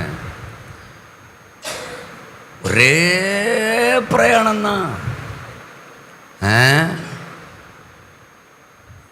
மனைவியை பார்க்க முடிய மாட்டேங்குது, பிள்ளைகளை பார்க்க முடிய மாட்டேங்குது. இங்கேருந்து அங்கே, அங்கேருந்து இங்கே, அங்கேருந்து அங்கே. ஏன் இந்த பிரயாணம்? இப்போ நான்லாம் பிரயாணம் பண்ணுற மாதிரி வேறு யாரிலும் பிரயாணம் பண்ணால் முடியாது. 2 மணி நேரம் ட்ராவல் பண்ணி 2 நாள் படுத்துக்கிறவங்களாம் இருக்காங்க. கேட்டால் உடம்பு இங்கிட்டு வலிக்கான், உடம்பு அங்கிட்டு வலிக்கான். 2 மணி நேரம் போயிட்டு, இங்கேருந்து திருநெல்வேலி போயிட்டு வந்ததோட எல்லாம் திரும்பிடுச்சு, தோத்துறோம். ஆனால் நாங்கள் ஆயிரக்கணக்கான கிலோமீட்டர்ஸ் ஒவ்வொரு வாரமும் ட்ராவல் பண்ணிக்கிட்டே இருக்கேன். இது ஒன்றும் ஸ்டீல் பாடி இல்லை. இதான் காலங்காத்தால் ஒரு 2:45 வந்து நான் படுக்கும்போது 3:30 மணி, தோத்துறோம். இந்த காலையில் ஃபஸ்ட்டு செஷனுக்கே வந்தாச்சு, தோத்துறோம். இப்படி தான் போகிற இடமெல்லாம் நடக்கு. நைட்டெல்லாம் ட்ராவல் இருக்கும், காலையில் போனோன்னே பிரசங்கம் இருக்கும், அப்புறம் நைட் ட்ராவல் இருக்கும், காலையில் போனால் பிரசங்கம் இருக்கும். இப்படி தான் ஓடிக்கிட்டே இருக்கு. ஏன்? அங்கே போகும்போது அந்த ஆத்துமாக்கள் பலன் அடைகிறாங்க, விடுதலை ஆகிறாங்க, ஆசீர்வதிக்கப்படுறாங்க.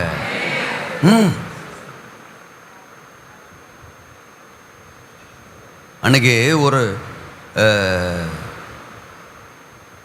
சேலத்தில் யூரோப் கண்ட்ரிஸ் போயிருந்தேன். போயிட்டு அன்னைக்கு தான் வீட்டுக்கு வந்தேன், தோத்துறோம். வந்து அன்றைக்கி நைட்டை கிளம்பிட்டேன். சாரி, மறுநாள் காலையில் 7 மார்னிங் கார் எடுத்துகிட்டு கிளம்பிட்டேன் சேலத்துக்கு. வீட்டில் எல்லாம் கேட்குறாங்க, போய் இப்போ 10, 15 நாள் 20 நாள் மீட்டிங் முடிச்சுட்டு இப்போ தான் வந்திருக்கிறீங்க, மறுநாளே டேட்டு கொடுக்கணுமா? தோத்துறான். கொடுன்னு அவர் சொல்கிறாரு, கொடுக்கணுமான்னு நீங்கள் கேட்குறீங்க. நான் யாருக்கு பதில் சொல்ல? அவருக்கு தானே பதில் சொல்ல முடியும். கிளம்பியாச்சு. அங்கே போனால் எனக்கும் சரீரத்தில் டயர்டு தான். மனசுக்குள்ளே நானும் சொல்லிட்டு தான் போகிறேன், ஒரு நாள் ரெஸ்ட் கொடுக்கக்கூடாதா அப்படின்னு நானும் வண்டி ஓட்டிக்கிட்டே தான் சொல்லிட்டு போகிறேன். அங்கே போனால் வாலிபர்கள் ஒரு 800 பேர், வாலிப பிள்ளைங்க மட்டும் ஒரு 800 பேர். அந்த மினிஸ்ட்ரியே யூத்துக்காக தான் நடத்துகிறாங்க. ஒரு 800 பிள்ளைங்க இருக்காங்க. அவங்கள பார்த்த உடனே மனசுக்குள்ள ஒரு பெரிய சந்தோஷம். வாலிப பிள்ளைகளை பார்த்த உடனே அவங்க அந்த கேம்ப் எப்படி நடத்துகிறாங்க, செஷனாக பிரிச்சிருக்காங்க. ஃபஸ்ட் செஷன் வந்து சால்வேஷன், சின் அண்ட் சால்வேஷன், பாவமும் ரட்சிப்பும், அதுதான் முதல் செஷன். ரெண்டாவது செஷன் வந்து பேப்டிசம், ஒன்லி பேப்டிசம், 1.5 மணி நேரம் பேசணும். மூணாவது செஷன் வந்து அது அனாயிண்டிங் ஆஃப் ஹோலி ஸ்பிரிட், பரிசுத்தாவின் அபிஷேகம். இப்படி அவங்க செஷன் வச்சு, எனக்கு வந்து முதல் 2 செஷன் சின் அண்ட் சால்வேஷனும் பேப்டிசத்தை பற்றி பேசணும். சரின்ட்டு நான் முதல் செஷன் பேசுகிறேன் 1.5 மணி நேரம். பாவத்தை பற்றியும் பாவ மன்னிப்பை பற்றியும் ரட்சிப்பை பற்றியும் பேசிட்டு, சரி ஆண்டவர் இன்னைக்கு உங்கள் கூட பேசியிருக்கிறாரு, நான் என் பாவத்தெல்லாம் அறிக்கை பண்ணி ஆண்டவரை ரட்சகராக ஏற்றுக்கொள்ள விரும்புகிறேன்னு சொல்கிற பிள்ளையெல்லாம் கையை உயர்த்து பார்ப்போம். அர்ப்பணிக்கிறவங்களாம் கையை உயர்த்துங்க, அவங்களாம் இங்கே முன்னாடி வரணும் ஸ்டேஜுக்கு அப்படின்னு ஆல்ட்ரு கால் கொடுக்குறேன். பாஸ்டர் 800 பேரில் ஒருத்தர் கூட அங்கே இல்லை பாஸ்டர், எல்லாம் அங்கே வந்துட்டாங்க.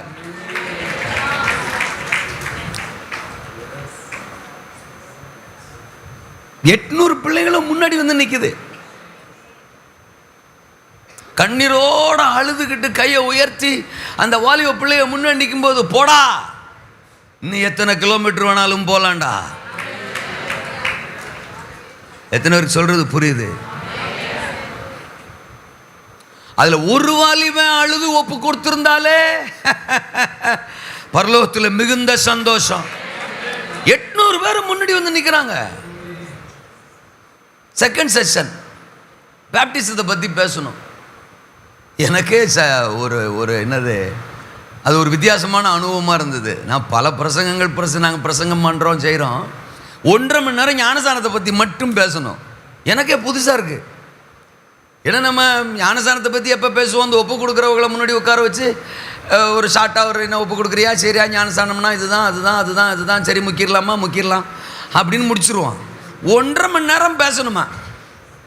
ஆண்டவர்கிட்ட கேட்டேன், பேசிடுவோம் அப்படின்னாரு. அல்லையா சொல்லுங்க. அவ்வளோதான். நான் என் பாணியில் வாலிப பிள்ளைகள்கிட்ட 1.5 மணி நேரம் ஞானசானத்தை பற்றி பேசுகிறேன்.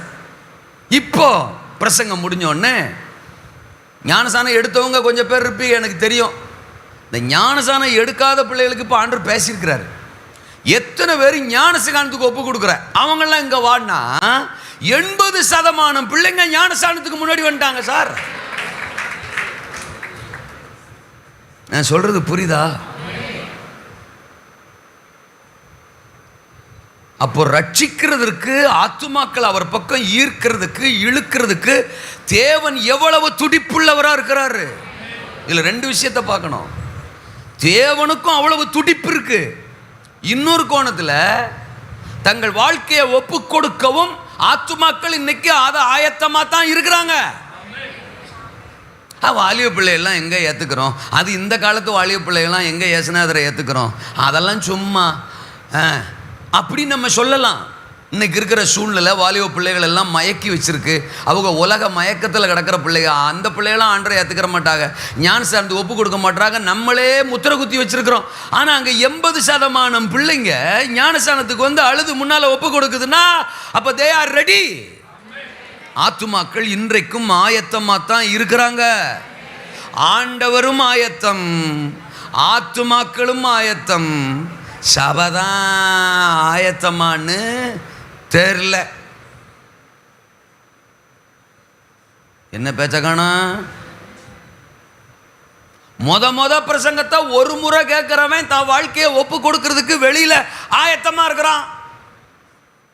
ஆனா ஆயிரக்கணக்கான பிரசங்கத்தை கேட்டும் அப்படியே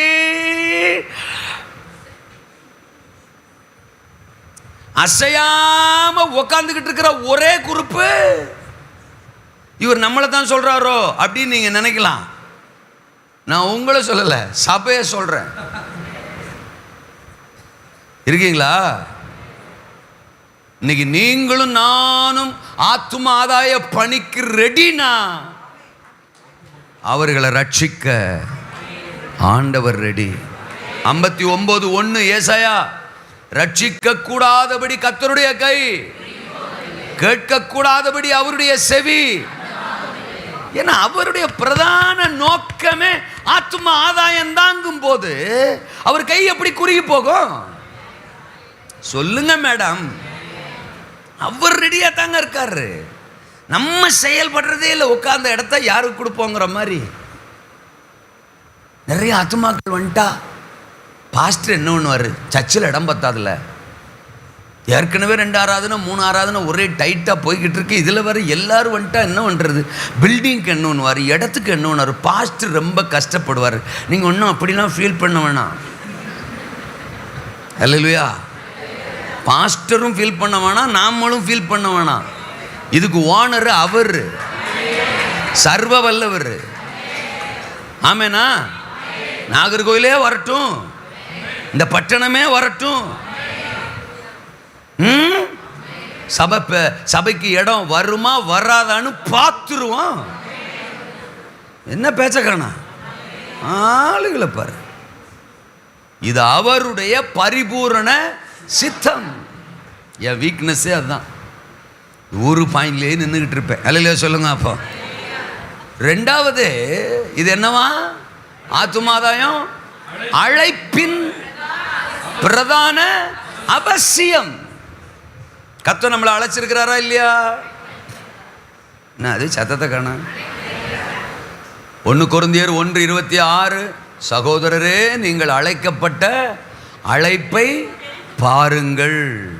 மாம்சத்தின்படி நம்மில் ஞானிகள் அநேகர் இல்லை, வல்லவர் அநேகர் இல்லை, பிரபுக்கள் அநேகர் இல்லை.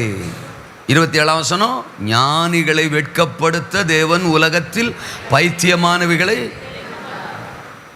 பலமுள்ளவைகளை வெட்கப்படுத்த உலகத்தில் பலவீனமானவைகளை, உள்ளவைகளை அவமாக்க இல்லாதவைகளை, இழிவானவைகளை, அற்பமாய் எண்ணப்பட்டவைகளை தேவன் என்ன செய்தார்? நம்மளை தேவன் தெரிந்து கொண்டார். நம்மளை தேவன் அழைத்தார், அழைச்சிருக்கிறார். நீங்கள் என்னை தெரிந்து கொள்ளவில்லை. 15:16 யோவான், நான் உங்களை சொல்ல மாட்டீங்க சத்தமா? ஆண்டவரே சொல்லாதவங்களை பாருங்கப்பா. நான் உங்களை தெரிந்து நீங்கள் போய் கனி கொடுக்கும்படிக்கும் அந்த கனி நிலைத்திருக்கும்படிக்கும் நான் உங்களை, நீங்க பலன் கொடுக்கிறதுக்கு, நீங்க கனி கொடுக்கிறதுக்கு நான் உங்களை அழைச்சிருக்கிறேன். அழைப்பு, அழைப்பு. நம்ம மேல ஒரு அழைப்பு இருக்குது. அந்த அழைப்பு எதுக்காகவா? ஆத்தும ஆண்டவரை துதிக்கணும், ஆண்டவரை ஆராதிக்கணும், சர்ச்சுக்கு வரணும், பாட்டு பாடணும், பைபிள் படிக்கணும். இப்படிலாம் பல காரியங்களை நம்முடைய அழைப்பின் அவசியத்தை சொல்லலாம். நம்மளை தேவன் எதுக்காக அழைச்சிருக்கிறார்? இந்த ஜனத்தை எனக்கென்று ஏற்படுத்தினேன், இவர்களின் துதியை 43:21 ஏசாயாவில் படிக்கிறோம். ஆண்டவரை துதிக்கத்தான் ஆண்டவர் நம்மளை அழைச்சிருக்கிறார் அப்படின்னு நம்ம சொல்கிறோம். ஆலயத்துக்கு வரணும், அப்புறம் பைபிள் படிக்கணும், தோத்திரம், ஆனால் மனம் திரும்பணும், சத்தியத்தை கேட்கணும், ஞானஸ்நானம் எடுக்கணும், பரிசுத்த ஆவியை பெறணும். இது எல்லாமே நம்முடைய அழைப்பில் அடங்கும். ஆமாம், பிரசங்க நேரத்தில் தூங்கணும், அது மட்டும் அழைப்பு கிடையாது. அல்லையா சொல்லுங்க, அது அழைப்பு கிடையாது. ஆமாம், கண்ணை மூடுனா ஆபத்துன்னு உங்களுக்கு தெரிஞ்சுன்னா கண்ணை திறந்தே என் பிரசங்கத்தை கேட்கலாம். நான் நம்ம நேரம் கண்ணை மூடிட்டு தான் வந்திருக்கேன். அல்லையா சொல்லுங்க. ஆமாம், கண்ணை மூடினா நமக்கு டேஞ்சரா அப்படின்னு உங்களுக்கே தெரியும்னா நீங்கள் கண்ணை திறந்தே பிரசங்கத்தை என்ன செய்யலாம்? கேட்கலாம். நான் உங்களை தூங்க வைக்கவே மாட்டேன். அந்த சூத்திரம் எனக்கு தெரியவே தெரியாது. அல்லையா சொல்லுங்க. இது என்னுடைய வீக்னஸ்ஸு, தோத்திரம். ஆமாம், நிறைய பேர் சொல்லுவாங்க, நீங்கள் என்ன வித்தியாசமாக இப்படி பேசுகிறீங்க? என்ன அதுக்கு தான் வச்சுருக்காரு, என்ன ஆளை விட்டுருங்க. அல்லையா சொல்லுங்க. இப்போவும் சொல்கிறேன், என்ன முடிஞ்சால் கூப்பிடுங்க, இல்லைன்னா விட்டுருங்க. அல்லையா சொல்லுங்க. ஆனால் தூங்குறதுக்கு வாய்ப்பு இல்லை மோய். அல்லையா சொல்லுங்க. எழுப்பிவிட்டே அப்புறம் என்ன அப்படின்னு அம்மா என்னை முறைச்சி பார்க்குது. அல்லையா சொல்லுங்க. அதான் நல்லா தூங்கிட்டு இருந்தேன், எழுப்பி விட்டு. அப்புறம் என்ன, வேற ஆளை பாரு, என்ன விட்டுரு, தோத்துறேன். Very good. நாம் அழைக்கப்பட்டது தூங்குவதற்காக, தூக்குவதற்காக. ஆத்துமாக்களை தூக்கணும். என்னுடைய பிரதான அழைப்பு, என்னுடைய அழைப்பின் பிரதான அவசியம், என்னை அழைத்ததற்கான பிரதான நோக்கம், நான் ஆத்துமாவை ஆதாயம் செய்யணும். சீசர்களை பார்த்து கடைசியாக அவர் சொல்லிட்டு போன கட்டளை, 3 வருஷ ஊழியத்தில் நிறைய பேசியிருப்பார், நிறைய அவங்களுக்கு சத்தியங்களை சொன்னார், தோத்திர உபதேசங்களை சொன்னார். ஆனால் கடைசியாக அவர் பரலோகத்துக்கு ஏறி போகும்போது சொன்ன ஒரு ஸ்டேட்மெண்ட்டு மத்திய 28:19, நீங்கள் புறப்பட்டு போய் சகல ஜாதிகளையும் சீசராக்குங்க. அதை அங்கே வேற மாதிரி சொல்லுவார். மார்க் சொல்லும்போது 16:15, நீங்கள் உலகமெங்கும் போய் சர்வ சிருஷ்டிக்கும் சுவிசேஷத்தை பிரசங்கிங்க. அப்போ நிறைய நான் உங்கள்கிட்ட பேசினேன் தான், நிறையா உங்களுக்கு நான் சொல்லியிருக்கிறேன் தான், நிறைய உபதேசங்களை. அதை கூட இதில் சொல்லுவார், அந்த அந்த 28 மத்திய 18:28 சாரி 28:20 சொல்லுவார், கடைசி வசனம், நான் உங்களுக்கு உபதேசித்த யாவையும் அவர்கள் கை கொள்ளும்படி நீங்கள் அவர்களுக்கு உபதேசம் பண்ணுங்கள், அப்படி சொல்லுவார். அப்போ நான் நிறைய உபதேசம் பண்ணியிருக்கிறேன், அதெல்லாம் நீங்கள் அவங்களுக்கு உபதேசம் பண்ணணும். ஆனால் அதை விட மெயினானது, நீங்கள் புறப்பட்டு போய் சகல ஜாதிகளுக்கும் சுவிசேஷத்தை. அப்போ உங்களை நான் அழைத்ததனுடைய பிரதானமான நோக்கம் ஆத்தும ஆதாயம். என் ஜனத்தில் மலடு ஒன்றும் இருப்பது இல்லை. அதை நம்ம சரீரப்பிரகாரமாக, அந்த எழுத்து பிரகாரமாக எடுத்துக்கிட்டோம்னா நமக்கு கர்ப்பத்தின் கனி, குழந்தை பாக்கியம் அப்படின்னு எடுத்துக்கலாம். ஆனால் ஆவிக்குரிய கண்ணோட்டத்தில் எடுத்துக்கிட்டோம்னா, என் ஜனத்தில் மலடொன்றும் இருப்பதில்லைன்னா, ஆத்துமா ஆதாயம் பண்ணாத ஆத்துமா என் சபையில் ஒன்று கூட இருப்பது, நான் இருக்கனே அப்படின்னு 1-2 பேர் இப்போ கையை தூக்கலாம். 1-2 பேர் இல்லை, நிறைய பேர் கூட தூக்கலாம். அல்ல சொல்லுங்க, என்ன பேச்ச காணோம்? இனி இருப்பது இல்லை. நம்ம பலன் கொடுக்கத்தான் சபையில் வச்சிருக்கிறாராம், கனி கொடுக்கத்தான். என்ன பேச மாட்டீங்க? புத்தி கட்டா திமரமே அப்படின்னு ஒரு பாட்டு பாடுவார் நம்ம மோசஸ் ராஜசேகர் ஐயா. அல்லே சொல்லுங்க, கனி கொடுக்காம இருக்கியே சபையில் அப்படின்னு பாரத்தோட அந்த தேவ மனுஷன் ஒரு பாட்டு பாடியிருப்பார். சபையில்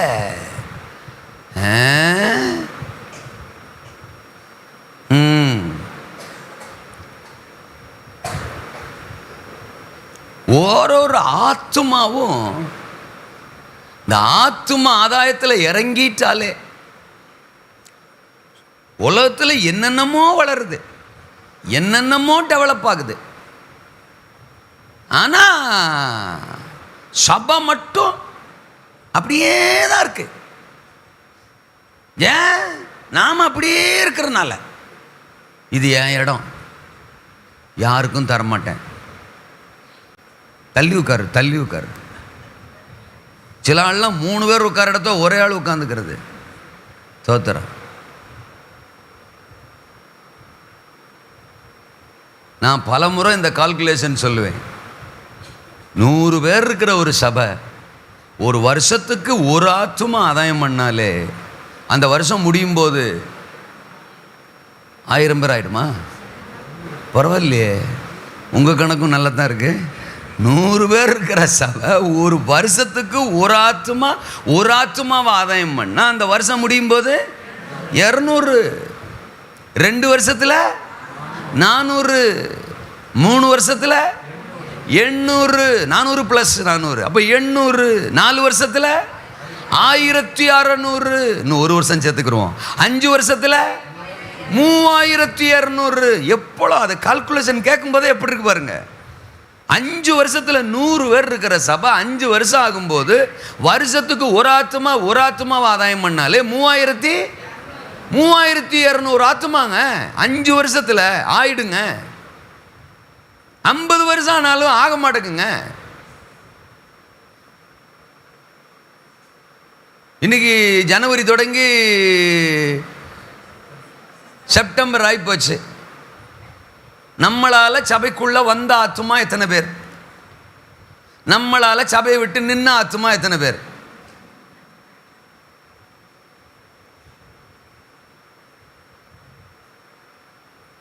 மூணாவது ஒரு கேள்வி வச்சுக்கிறோம். நம்மளால சபையை விட்டு நிக்க போற ஆத்துமா எத்தனை பேர்? ஏன்னா நேற்று வரைக்கும் நிக்கலாம், இனிமேல் இப்பதான் வேலை நடந்துட்டு இருக்கு. தோத்திரம். இப்பதான் அதுக்கான ஊழியம் நடந்துட்டு இருக்கு. தோத்திரம். யோசித்து பாருங்க. அப்படித்தானே இருக்கு சபை. என்னால சபைக்கு வர்றவங்க இந்த 9 மாசத்துல நான் எத்தனை ஆத்துமாவை சர்ச்சு கொண்டு வந்திருக்கேன்? ஏன் ஒரு ஆத்துமாவை கொண்டு வர்றதுக்கு தோத்திரம் என்னால முடியாதா? எனக்குள்ள தேவன் இல்லையா? எனக்குள்ள அபிஷேகம் இல்லையா? எனக்குள்ள கிருபைகள் இல்லையா? என்ன தேவன் பயன்படுத்த மாட்டாரா? யாரையா ஒருத்தர் தான் யூஸ் பண்ணுவார், என்ன யூஸ் பண்ண மாட்டாரா? அப்படிப்பட்ட தேவனா? பட்சபாதம் உள்ளவரா? ஆத்தும ஆதாயமே அவருடைய பிரதான சித்தோன்னு இருக்கும்போது, அதுக்கு தான் என்னை அழைச்சிருக்கிறாருங்கும் போது, அதுதான் அவருடைய ஒரே கோலுங்கும் போது, எப்படி என்னை பயன்படுத்தாம அவரால் இருக்க முடியும்? இருக்கீங்களா?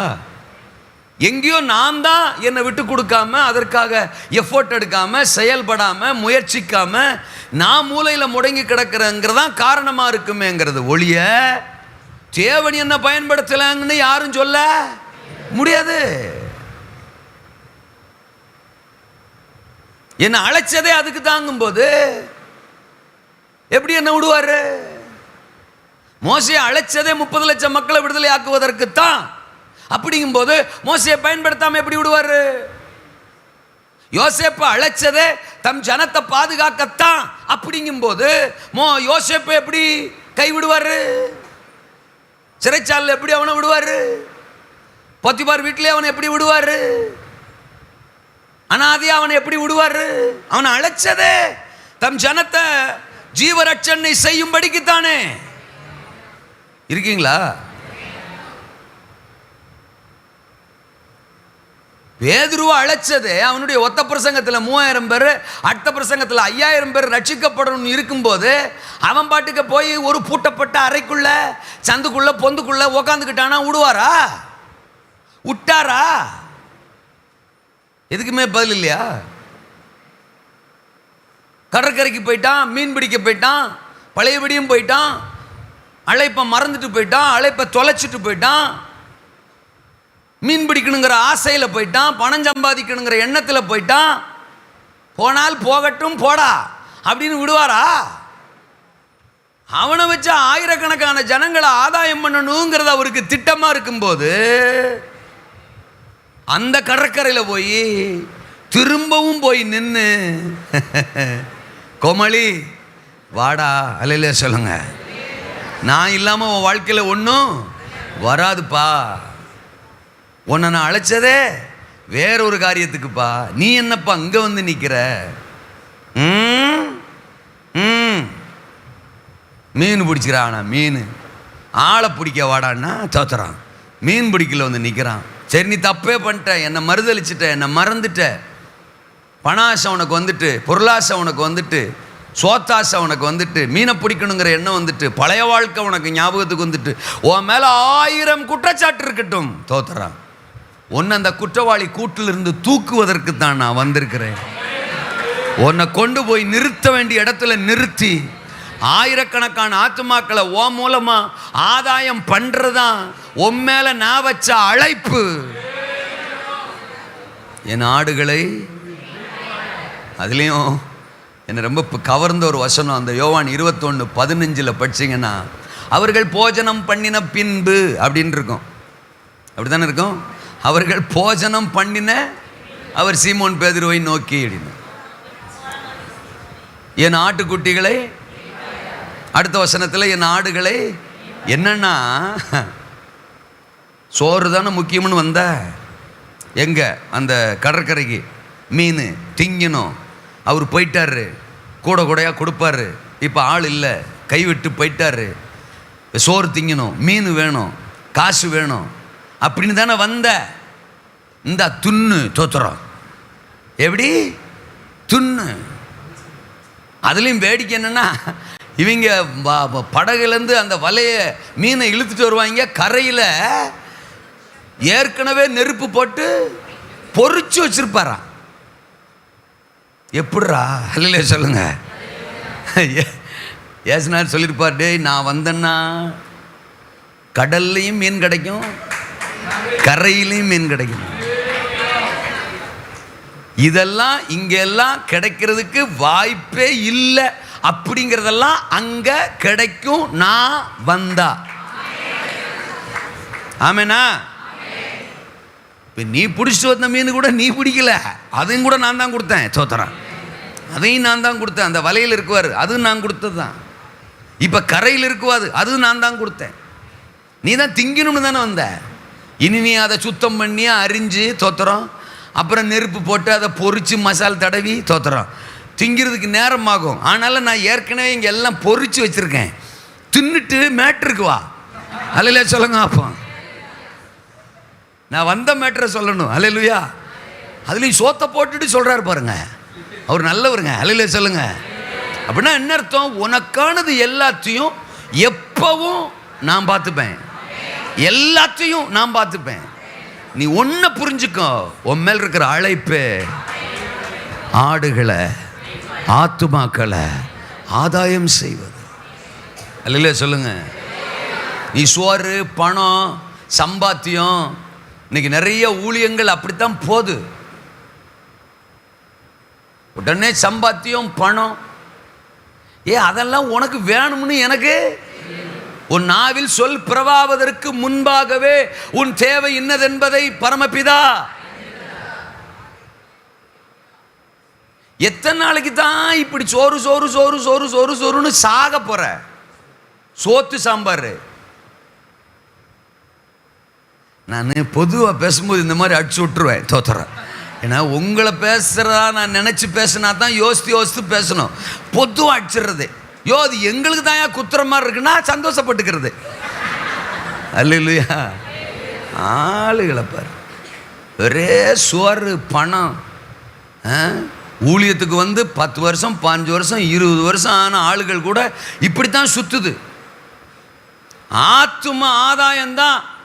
நான் சொல்றேன், 60 வருஷம் ஊழியமா இருந்தாலும் சரி, அவர் மேல இருக்கிற அழைப்பு ஆத்தும ஆதாயம்தான்.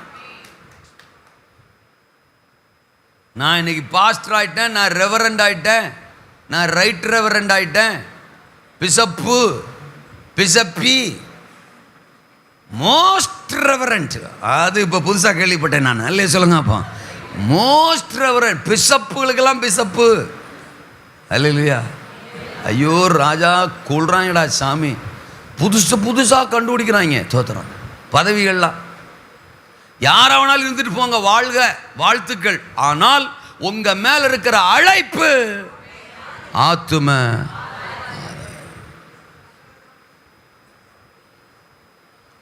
ஆமேனா? ரெவரண்டா இருந்துக்கங்க, ஆத்மாதாயம் பண்ணுங்க. பிசப்பா இருங்க, ஆத்மாதாயம் பண்ணுங்க. யாரை வேணாலும் இருங்க, என்ன பதவி வேணாலும் வச்சுக்கோங்க, சோத்திரம். ஆனால் உங்கள் அழைப்பை மட்டும் மறந்துடாதீங்க. சீனியராக இருந்தாலும் சரி, சூப்பர் சீனியராக இருந்தாலும் சரி, அப்போ சூப்பர் மோஸ்ட் அந்த சீனியராக இருந்தாலும் சரி, ஆத்தும அதான் ப்ராமினன்ட் காலிங், பிரதானமான அழைப்பே. நம்மளை அழைச்சதே எதுக்கு தான்?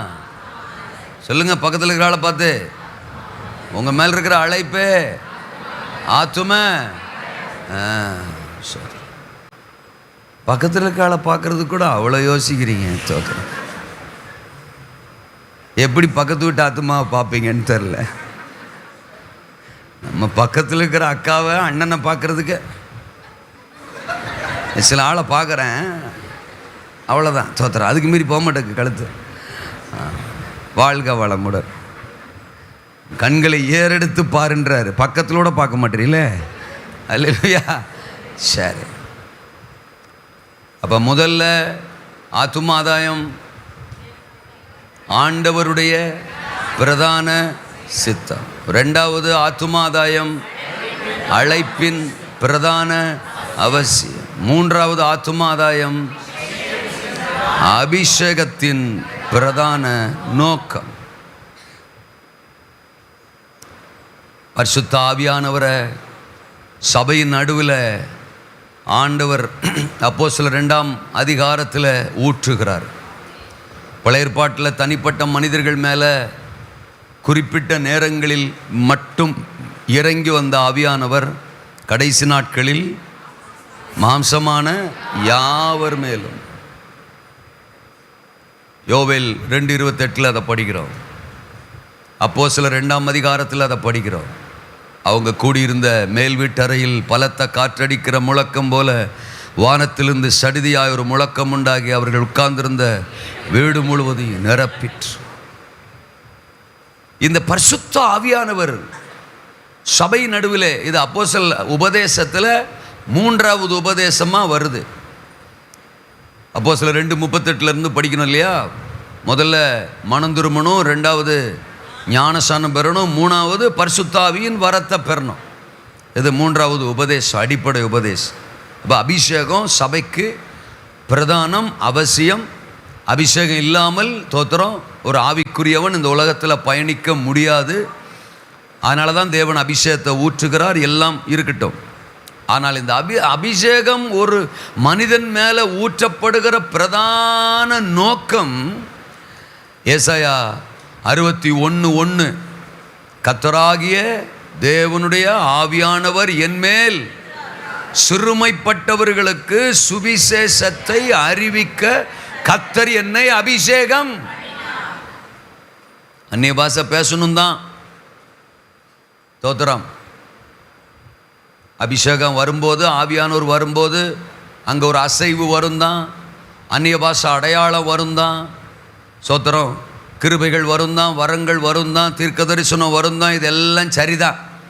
ஆனால் இந்த அபிஷேகத்தினுடைய பிரதானமான நோக்கமே, நாம் இயேசுநாதர் சொல்கிறாரு, அவரை பற்றின தோத்திரம் தீர்க்க தரிசன வார்த்தை இது. கர்த்தராகிய தேவனுடைய ஆவியானவர் என்மேல் சிறுமைப்பட்டவர்களுக்கு சுவிசேஷத்தை அறிவிக்க அவர் என்னை அபிஷேகம்.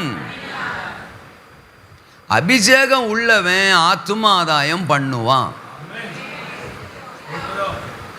ஆத்தும ஆதாயம் பண்ணாதவன் அபிஷேகம் உள்ளவன் அல்ல. இல்லை, ஆத்தும ஆதாயம் பண்ணாதவன் மேல அபிஷேகம் இருக்குதுன்னு சொன்னா அது டவுட்டு. அந்த அபிஷேகத்தில் டவுட்டு, என்ன டூப்ளிகேட்டு. ஒரிஜினலாக இருந்தா, ஏன்னா உன் மேலே இருக்கிற நோக்கமே ஒரு ஆத்மாவுக்கு சுவிசேஷத்தை சொல்றதுக்கு தான். ஆவியானவர் அந்த மனுஷனை இயக்குவார், போதிப்பார், உணர்த்துவார், அனுப்புவார். அபிஷேகம் நமக்குள்ள வந்துருச்சுன்னா சோத்திரம் நம்மளால இருக்கவே முடியாது. நான் அடிக்கடி இப்படி சொல்லுவேன், அபிஷேகம்னா என்ன? ஒரு மனிதன் மூலம் நிறைவேற்றப்பட வேண்டும் என்றிருக்கிற தேவ திட்டம். அந்த மனிதன் மூலம் நிறைவேற்றப்படுவதற்கு அந்த மனிதனுக்கு பரலோகம் கொடுக்கிற ஒரு சக்தி, ஒரு பலன், ஒரு உதவி, ஒரு ஆற்றல், ஒரு வல்லமை, ஒரு சகாயம், அதுதான் பரிசுத்த ஆவியின் அபிஷேகம். இப்போ இந்த 3 பாயிண்டையும் கனெக்ட் பண்ணுங்க. ஒன்று, சுவிசேஷம் அறிவிப்பது ஆத்தும ஆதாயம் தான் தேவனுடைய சித்தம். அந்த சித்தம் தான் என் மேலே என்னவா வருது? அழைப்பா வருது. அந்த சித்தத்தை நிறைவேற்றுவதற்கு தான் என்ன செய்கிறாரு? அழைக்கிறார். என் சித்தமே ஆத்தும ஆதாயம் தான்ப்பா. அந்த சித்தம் நடக்கணும்னா உன்னை கொண்டு தான் நடக்கணும். அதுக்கு தான் உன்னை நான் என்ன செய்கிறேன்? அழைக்கிறேன். அப்படியே நான் அழைச்சாலும் நீயா உன் சுய பலத்தில் அந்த சித்தத்தை நிறைவேற்றுவது முடியாது. உன் சுய பலத்தினால அது கூடாது. அதனால நான் உனக்கு கொடுக்கிற உதவி, பலன், சக்தி, ஆற்றல், வல்லமை, அதுதான் என் பரிசுத்த ஆவியின். புரியுதுங்களா? அல்லேலூயாவா? அப்போ ஆத்தும ஆதாயம் ஆண்டவரின் பிரதான சித்தம். ஆத்தும ஆதாயம் தான் என்னுடைய அழைப்பிற்கான அவசியம், பிரதான அவசியம். அந்த ஆத்தும ஆதாயம்தான் அபிஷேகத்தின் பிரதான நோக்கம். இருக்கீங்களா? அல்லேலூயாவா? அப்போ அபிஷேகம் பெறாமல் இருந்துட்டா நல்லதோ? நம்ம ஆத்தும ஆதாயம் பண்ண வேணாம்னா? அவர் தான் சொல்கிறாரு, மாம்சமான யாவர் மேலும் என் ஆவிய ஊற்றுவேன்றாரு. நீங்கள் விரும்பலாட்டாலும் அபிஷேகத்தை ஊற்றுறதா இந்த கடைசி நாட்களில் அவருடைய நோக்கம். ஆமேனா? அபிஷேகத்தை ஊற்றி ஆத்தும ஆதாயத்துக்காக சபையை அனுப்ப வேண்டும். அதுதான் அவருடைய நோக்கம், விருப்பம், திட்டம். இனி வர்ற நாட்களில் அறுவடை ரொம்ப தீவிரமாக இருக்க போகுது. சின்னவன் சிறியவன் கர்த்தராகிய நான் தீவிரமா இதை நடப்பிப்பே. ஏசாயா 60:22. இது கடைசி நாட்கள்னு எத்தனை பேர் நம்புறீங்க? அல்லேலூயா. இது அப்பாவின் வருகையின் காலம். இது உலகத்திற்கு ஒரு பெரிய அழிவின் காலம். அந்த கிறிஸ்து வரப்போகிற காலம். பாவம் தலைவிரிச்சாடுற காலம். அதனால இது கடைசி காலங்கிறதுல எந்த மாற்றுக்கிறதுக்கு இடமில்லை. யோவேல் 2:28 நிறைவேற போற காலம். இது மாம்சமான யாவர் மேலும் கர்த்தர் தமது ஆவியை ஊற்ற போற காலம். சபையில் ஆவியானவர் இறங்கி கிரியை செய்ய போற காலம். அபிஷேகத்தில் நிரம்பினவங்க ஆத்தும ஆதாயத்துக்காக புறப்பட்டு போய் பெரிய அறுவடையை சாதிக்க போற காலம்.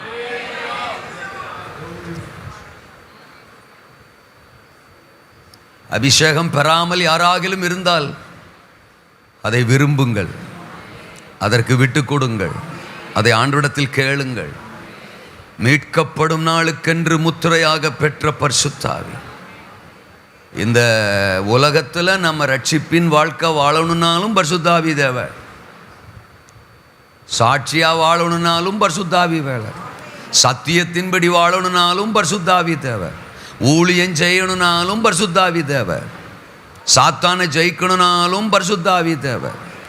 அற்புத அடையாளங்களை சாதிக்கணும்னாலும் பரிசுத்த ஆவி தேவை.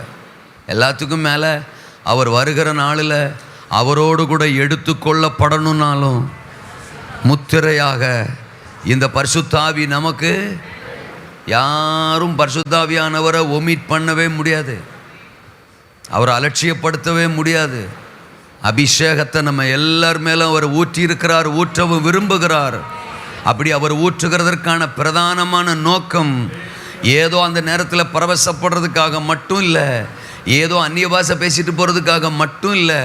அதெல்லாம் ஒரு அடையாளம். ஆனால் பிரதானமான நோக்கம் சுவிசேஷத்தை கேரி பண்ணி அதை ஆத்தும ஆதாயத்திற்கென்று போய் ஜனங்களை சந்தித்து அவர்களுக்கு சுவிசேஷத்தை அறிவித்து ஆத்தும ஆதாயம் செய்வதற்காகத்தான். ஸோ ஆத்தும ஆதாயம் இந்த 3 காரியங்களை உள்ளடக்கியது. ஒரு சின்ன பிரேக் பாஸ்டரையா கேட்டதுனால சொன்னாங்க என்கிட்ட. அதனால் ஒரு சின்ன பிரேக், அதற்கப்புறம் கண்டினியூ பண்ண போகிறோம். இந்த ஆத்துமாதான் எப்படி செய்வதுன்னு நம்ம அடுத்த செஷனில் பார்க்க போகிறோம். கண்களை மூடி ஒரு சின்ன ஜெபம் பண்ணுவோம். கர்த்தர் நல்லவர். ஆத்தும ஆதாயம் ஆண்டவரின் பிரதானமான சித்தம். ஆத்தும ஆதாயம் அழைப்பின் பிரதானமான அவசியம். ஆத்தும ஆதாயம் அபிஷேகத்தின் பிரதானமான நோக்கம். அதனால் இதை தவிர்த்து விட யாராலும் முடியாது. ஓ ராபா கபாரா சகாதாரா. நீங்கள் ரட்சிக்கப்பட்ட ஒரு நபராக இருந்தா, நீங்கள் நீதிமானாக்கப்பட்ட ஒரு நபராக இருந்தா, நீங்கள் ஆண்டுடைய ரத்தம் தெளிக்கப்பட்ட அவர் ரத்தத்தினால் கழுவப்பட்ட ஒரு விசுவாசியாக இருந்தா, நீங்கள் சபையின் ஒரு அங்கமாக இருந்தா, ஆத்தும ஆதாயத்தை நீங்கள் அலட்சியப்படுத்தவே முடியாது. அதுக்குத்தான் இந்த கிறிஸ்தவ வாழ்க்கையே, அதற்குத்தான் இந்த ரட்சிப்பே, அதற்குத்தான் சபையே, அதற்குத்தான் எல்லாமே, எல்லாமே அதற்குத்தான். கிருபை அதுக்கு தான், சபை அதுக்கு தான், ஆமென், ஆராதனை அதுக்கு தான், பைபிள் அதுக்கு தான், வசனம் அதுக்கு தான், அபிஷேகம் அதுக்கு தான், ஆமென், தோத்திரம், பாஸ்டர் அதுக்கு தான், பரிசுத்தாவி அதற்கு தான், இயேசு கிறிஸ்துவின் ரத்தம் அதுக்கு தான், சிலுவை அதற்கு தான், உயிர்த்தெழுதல் அதுக்கு தான், ஆமென், எல்லாமே அதற்கு தான், ஆத்தும ஆதாயத்திற்கு தான், எல்லாமே எல்லாமே எல்லாமே எல்லாமே எல்லாமே. அது என் வாழ்க்கையில கலந்த ஒன்று, ஊறி போன ஒன்று, அது என்னை விட்டு தவிர்க்க முடியாத ஒன்று. ஸ்தோத்திரம். ஆத்தும ஆதாயம், அதற்காகத்தான் நான் அழைக்கப்பட்டிருக்கிறேன், அதற்காகத்தான் நான் ரட்சிக்கப்பட்டிருக்கிறேன், அதற்காகத்தான் நான் சபையிலே வைக்கப்பட்டிருக்கிறேன். நன்றி நன்றி நன்றி ஆண்டவரே. ஆண்டவரே, அந்த அவசியத்தை உரிந்தவர்களா நாங்கள் செயல்படுவதற்கு எங்களுக்கு கிருபை கொடுங்கப்பா. ஆத்தும ஆதாயத்தை நாங்கள் அலட்சியப்படுத்தின நாட்களை மன்னிங்கப்பா, அதை சிந்திக்காம இருந்த நாட்களை மன்னிங்கப்பா, செயல்படாம இருந்த நாட்களை மன்னிங்கப்பா. அன்று இன்றைக்கு எங்களை நாங்கள் அர்ப்பணிக்கிறோம் ஆண்டவரே. ஆத்தும ஆதாயம் பண்ணுகிறவன் தான் ஞானமுள்ளவன், ஞானமுள்ளவன். உராபா லகாரா சகாதா ரகாதா ராபா லகாதா ராமனா. தேவ கிருபை, இரக்கம், இந்த சத்தியத்தின் தெளிவு எங்களை நிரப்பட்டும் என்று ஜெபிக்கிறோம். இயேசுவின் நாமத்தில் ஜெபிக்கிறோம் பிதாவே. ஆமென் ஆமென்.